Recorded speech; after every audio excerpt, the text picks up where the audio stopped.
बोलिए अम्बे मात की जय। अथ षष्ठोऽध्यायः धूम्रलोचन वध।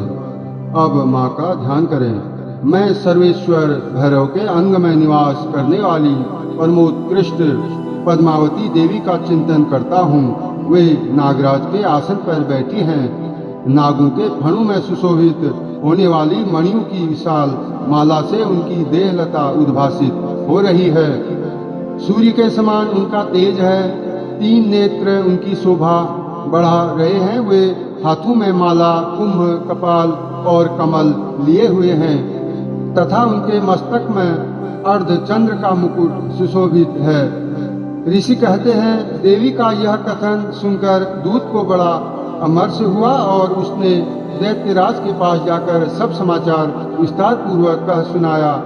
दूत के इस वचन को सुनकर दैत्यराज कुपित हो उठा और दैत्य सेनापति धूम्रलोचन से बोला, धूम्रलोचन, तुम शीघ्र अपनी सेना साथ लेकर जाओ और उस दुष्टा के केस पकड़कर घसीटते हुए उसे बलपूर्वक यहाँ ले आओ। उसकी रक्षा करने के लिए यदि कोई दूसरा खड़ा हो तो वह देवता, यक्ष अथवा गंधर्व ही क्यों न हो, उसे अवश्य मार डालना। ऋषि कहते हैं, शुंभ के इस प्रकार आज्ञा देने पर वह धूम्रलोचन दैत्य 60,000 असुरों की सेना को साथ लेकर वहां से तुरंत चल दिया। वहां पहुंचकर उसने हिमालय पर रहने वाली देवी को देखा और ललकार कर कहा, अरे तू शुंभ निशुंभ के पास चल। यदि इस प्रकार प्रसन्नता पूर्वक मेरे स्वामी के समीप नहीं चलेगी तो मैं बलपूर्वक झोटा पकड़कर घसीटते हुए तुझे ले चलूंगा। देवी बोली, तुम्हें दैत्यों के राजा ने भेजा है। तुम स्वयं भी बलवान हो और तुम्हारी साथ विशाल सेना भी है। ऐसी दशा में यदि मुझे बलपूर्वक ले चलोगे तो मैं तुम्हारा क्या कर सकती हूँ।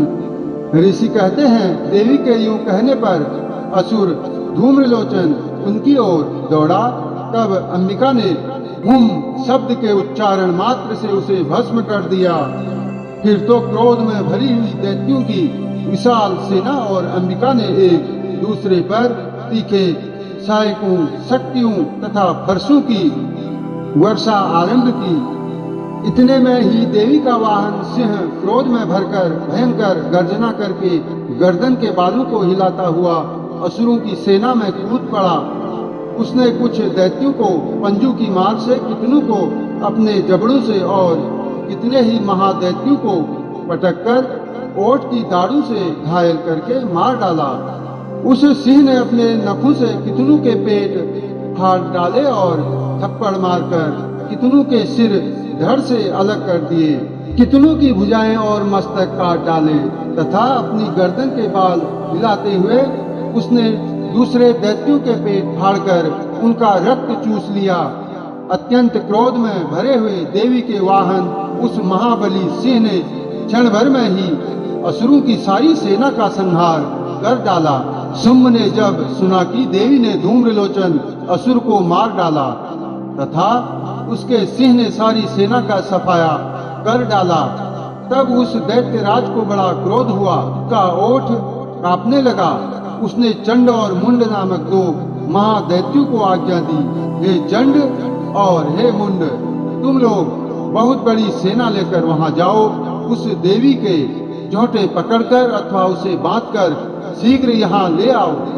यदि इस प्रकार उसको लाने में संदेह हो तो युद्ध में सब प्रकार के अस्त्र शस्त्रों तथा समस्त आसुरी सेना का प्रयोग करके उसकी हत्या कर डालना।